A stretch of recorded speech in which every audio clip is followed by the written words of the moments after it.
दोस्तों, आज हम आपको महाभारत का वो किस्सा बताएंगे जिसे सुनकर आपके मुंह से भी अपने आप जय श्री राम निकलना शुरू हो जाएगा।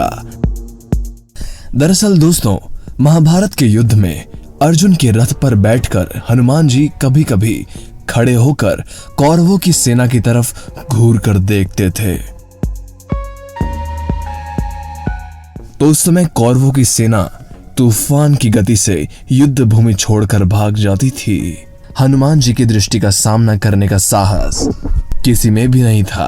उस दिन भी ऐसा ही हुआ था जब कर्ण और अर्जुन के बीच युद्ध चल रहा था। कर्ण अर्जुन पर अत्यंत भयंकर बाणों की वर्षा कर रहा था। उनके बाणों की वर्षा से श्री कृष्ण को भी बाण लगते गए, अतः उनके बाण से श्री कृष्ण का कवच कट कर नीचे गिर गया और उनके सुकुमार अंग पर बाण लगने लगे। रथ की छत पर बैठे पवनपुत्र हनुमान जी एक टक उन्हीं को देखे जा रहे थे। श्री कृष्ण कवचहीन हो गए थे। उनके श्री अंग पर कर्ण निरंतर बाण मारता जा रहा था। हनुमान जी से यह सहन नहीं हुआ।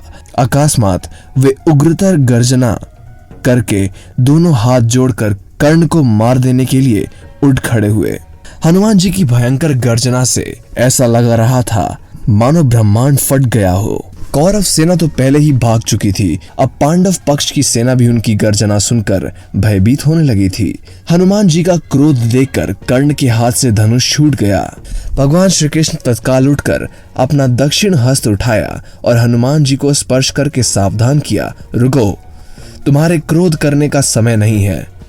श्री कृष्ण के स्पर्श से हनुमान जी रुक गए, किंतु उनकी पूंछ खड़ी होकर आकाश में लहराती रही थी। उनके दांत कटकटा रहे थे और आग्नेय नेत्रों से कर्ण को घूर रहे थे। हनुमान जी का क्रोध देखकर कर्ण और उसके सारथी कांपने लगे। हनुमान जी का क्रोध शांत ना होते देख श्री कृष्ण ने कड़े स्वर में कहा, हनुमान, मेरी ओर देखो। अगर तुम इस प्रकार कर्ण की ओर से कुछ क्षण और देखोगे तो कर्ण तुम्हारे दृष्टि में ही मर जाएगा। यह त्रेता युग नहीं है, तुम्हारे तेज को भी कोई यहाँ सह नहीं सकता। तुमको मैंने इस युद्ध में शांत रहकर बैठने के लिए कहा है।